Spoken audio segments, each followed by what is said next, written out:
Secretary Jay Carney urging the Senate to vote this week to confirm the president's nominees, Chuck Hagel for Defense and John Brennan for the CIA. And we're back now with the panel. Well, as we mentioned earlier, 15 Senate Republicans wrote to the president this week urging him to pull the Hagel nomination. Senator Lindsey Graham, who's against the nomination, demanded more information about various speeches, various comments that Chuck Hagel made. Bill, any way that they can block the Hagel nomination, or is he going to be confirmed this week? They could block it, and I think it'll be a close vote for cloture on Tuesday morning, I guess. Senator Hagel has this whole archive of his audio and video of many of the speeches he's given. Some of these speeches there's been contention about what he actually said, but he's not opened that up at the University of Nebraska at Omaha. So I think it's a legitimate issue for Republican senators to say, really, if Secretary of Defense is kind of an important job, could we look at these public documents, these audios and speeches he's given?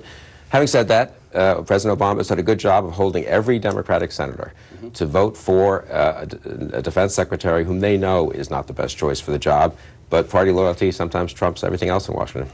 You know, Mara, as I was talking about with Senator Coburn, you've got McCain, who voted to block. He says he's not going to vote this week to block. Richard Shelby of Alabama, he voted to block. He's not going to do that. It would seem, just on sheer mathematics, since the cloture only passed, or that was defeated by a single vote, with those two switches, Hagel gets through. Yes, I think Hagel gets through. It's hard to see the math how the Republicans could block him.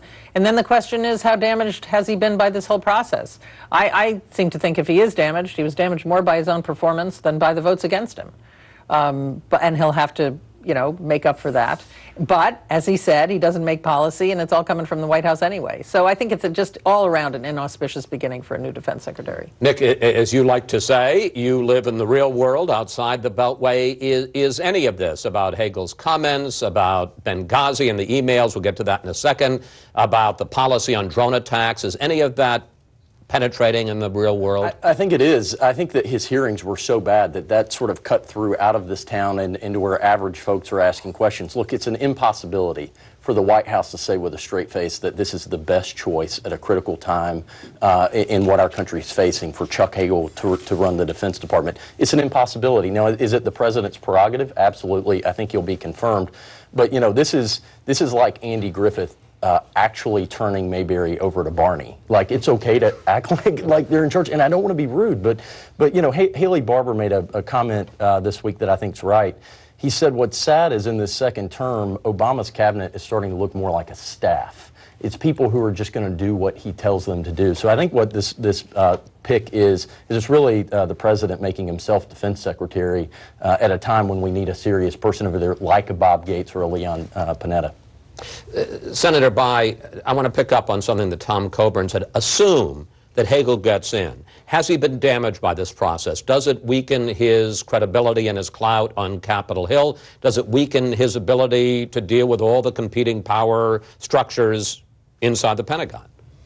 Well, the first impression was not positive as a result of the hearings, Chris, no doubt about that. So it is very imperative for the new defense secretary, Chuck will be confirmed, in his first public outing or two, to project the sense of command, gravitas, thoroughly briefed, in charge of the facts, to dispel this original impression that was created. After that, the challenge is going to be to assemble around himself a strong management team, because that's a big management responsibility in the Pentagon. They're going to be going through some changes and fiscal challenges, even without the sequester.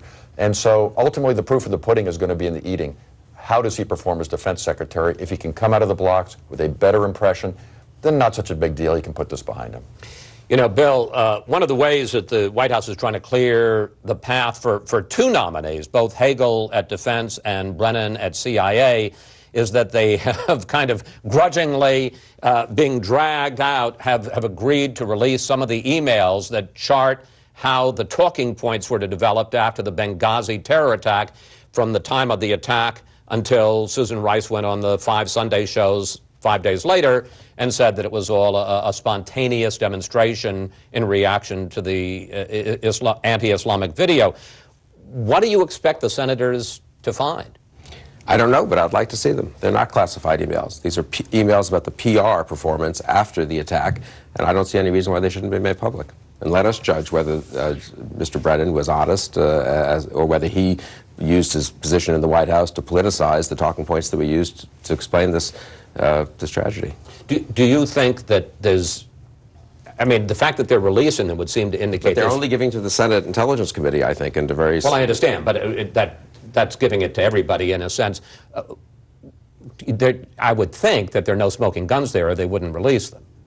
I would think... I think better of the Obama administration than that, Chris. I think they just feel... It's I would think maybe that you're not aware... Hey, the it's DNC says we got to take Al-Qaeda out. Maybe you're not aware it's the most transparent administration in history, Chris. They just like to make things public and tell us how the basis of their decision-making on that night. Well, you know, the truth is that the mainstream media thinks, oh, how could you focus on Benghazi all these months? People like me and Steve Hayes and others. I mean, the fact is, the more we learn, the more the initial suspicions turned out to be correct. The president totally took a hike that night in terms of giving any serious guidance. Afterwards, they seemed to have politicized the way in which they interpreted it. There were failures beforehand. Benghazi was as much of a scandal, turns out to have been as much of a scandal as some of us suspected all along. Maura? Yeah, I think the White House is pretty confident there's nothing in there that's going to blow up in their face. I don't think they'd be doing it otherwise. And I think both of these guys are going to be confirmed. And, you know, Brennan, I think, never faced any serious opposition. Senator Bai, meanwhile, the U.S. and our allies are going to sit down in Kazakhstan on Tuesday with Iran to discuss once again the nuclear program for the first time. I was astonished to see this since last June. And all of this comes at a time when Iran is tripling its centrifuge capacity so that it can enrich uranium even faster. What do you think of the chances for any progress there? I would be skeptical about the chances for progress, Chris. I think the important thing is